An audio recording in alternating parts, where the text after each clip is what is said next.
सर्दियों की शाम में गरमा-गरम कड़क मसालेदार चाय के साथ कुछ क्रिस्पी नाश्ता मिल जाए ना, तो हम सभी को पसंद आता है। आज मैं बना रही हूँ हम सभी का ऑल टाइम फ़ेवरेट बहुत ही ज़्यादा क्रिस्पी ब्रेड पकौड़ा।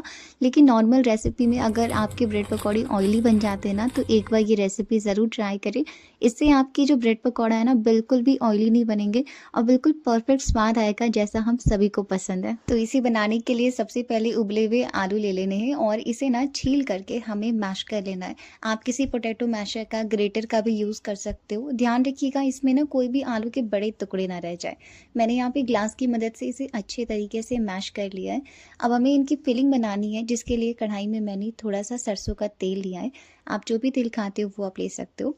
इसमें मैंने एक छोटे साइज़ का प्याज, साथ में अदरक और हरी मिर्ची डाली है।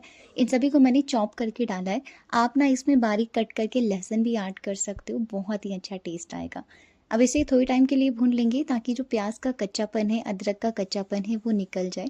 थोड़ा-सा लाइट गोल्डन होगा ना, इसके बाद हम इसमें कुछ सब्ज़ी ऐड करेंगे। तो मैंने यहाँ पे थोड़ा-सा गाजर ग्रेट करके लिया है और साथ में शिमला मिर्च को बारीक कट करके लिया है। इसके अलावा आप इसमें मटर ऐड कर सकते हो, गोभी है तो उन्हें भी आप ग्रेट करके डाल सकते हो। और अगर कुछ नहीं ऐड करना चाहते हो तो केवल आलू की मदद से भी आप फिलिंग बना सकते हो। अब इसमें ना कुछ मसाले ऐड किए हैं, जैसे थोड़ा-सा चाट का मसाला, थोड़ी-सी हल्दी पाउडर, साथ में कश्मीरी लाल मिर्च पाउडर, बिल्कुल ज़रा-सा जीरा का पाउडर, काली मिर्च पाउडर और नमक टेस्ट के अकॉर्डिंग। ये सारे मसाले यहाँ पे मैंने मेंशन कर दिए हैं। अब यहाँ पर ना मसाले बहुत ज़्यादा नहीं डालने हैं, थोड़ी-थोड़ी डालेंगे और इन सबको अच्छी तरीके से मिला करके भून लेना है। एक बार जब ये भून जाए तो इसमें उबले हुए जो आलू थे ना, वो हमें डाल देने हैं। साथ में मैंने थोड़ी-सी हरी धनिया की पत्ती ऐड कर दी है और इन दोनों को अच्छी तरीके से मिला करके मसाले के साथ भुनेंगे, ताकि जो भी फ्लेवर्स वगैरह है ना, वो इसमें बढ़िया तरीके से आ जाए।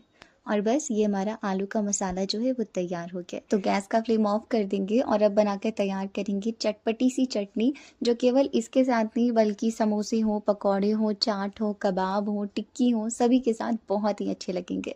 सबसे पहले मैंने टमाटर लिया है, 1 इंच अदरक का टुकड़ा, एक मैंने प्याज लिया हुआ था छोटा साइज़ का और हरी मिर्च अपने टेस्ट के अकॉर्डिंग। साथ में हरी धनिया की पत्ती को धो करके अच्छे से साफ़ करके और डाल देंगे। साथ में मैंने आधी छोटी चम्मच जीरा पाउडर ऐड किया है, आधी छोटी चम्मच काली मिर्च का पाउडर और उसी अकॉर्डिंग फिर हम नमक ऐड करेंगे। साथ में मैंने बिल्कुल ज़रा-सा चाट मसाला ऐड किया है, बहुत ही बढ़िया टेस्ट आता है। और थोड़ा-सा नींबू का रस। नींबू के रस की जगह आप चाहो तो दही ऐड कर सकते हो, क्योंकि वो वाली चटनी भी बहुत ही ज़्यादा अच्छी लगती है। तो बस इसे ग्राइंड कर लेना है और ये हमारी चटनी बनके तैयार हो चुकी है। अब हम बना के तैयार करेंगे अपनी पकौड़ी के लिए बैटर, जिसके लिए मैंने यहाँ पे बेसन में ना 2 बड़ा चम्मच कॉर्नफ्लावर लिया है। आप चाहो तो चावल का आटा भी मिला सकते हो। इसे डालने से बेसिकली जो हमारे पकौड़े बनेंगे ना, वो बहुत ही बढ़िया क्रिस्पी बनते हैं। साथ में मैंने 1 छोटी चम्मच अजवाइन को हाथों से रब करके डाला है, बहुत ही बढ़िया फ्लेवर आता है। काली मिर्च का पाउडर ऐड किया है आधी छोटी चम्मच, लाल मिर्च पाउडर 1/4 छोटी चम्मच, आधी छोटी चम्मच हल्दी पाउडर, आधी छोटी चम्मच गरम मसाला, 1 छोटी चम्मच चाट मसाला। अच्छा, यहाँ पे मैंने हरी मिर्च थोड़ी ज़्यादा ली है, तकरीबन 2 छोटी चम्मच चॉप करके। आप ना टोटली अपने टेस्ट के अकॉर्डिंग डालिएगा, मुझे थोड़ा स्पाइसी पसंद है। साथ में नमक ऐड कर देंगे। ध्यान रखिएगा कि हमने आलू के मसाले में भी नमक ऐड किया हुआ है, तो थोड़ा-सा ध्यान से डालेंगे। इसके बाद इन सबको अच्छे से मिला करके इसमें थोड़ा-थोड़ा करके पानी डालना है और इसका बिल्कुल नॉर्मल सा बैटर बनाना है, मतलब बहुत ज़्यादा गाढ़ा नहीं होना चाहिए और बहुत ज़्यादा पतला भी नहीं होना चाहिए, वरना पकौड़े में ना अच्छे से कोटिंग नहीं होती। बहुत बार ये शिकायतें होती हैं कि पकौड़े में बेसन अच्छे से कोट नहीं होता है, तो फिर वो स्वाद नहीं आता है। तो बस यहाँ पे कुछ इस तरीके का बिल्कुल स्मूथ बैटर होना चाहिए, कोई लम्प्स वगैरह नहीं होने चाहिए, तो बढ़िया से इसे फेंटिएगा। इसके बाद क्या करेंगे कि यहाँ पे जो ब्रेड स्लाइस है, इसमें हमें 2 ब्रेड स्लाइस में हरी चटनी लगानी है और 2 ब्रेड स्लाइस में सॉस लगाया, क्योंकि इसे तीखा मीठा दोनों टेस्ट आता है। आप चाहो तो एक ब्रेड स्लाइस पर आप कुछ भी मत लगाना, केवल हरी चटनी लगा लीजिए। इसके बाद क्या करेंगे कि इसके ऊपर हमें जो आलू का मसाला भी हमने बनाया था, वो अच्छे तरीके से फैला देंगे।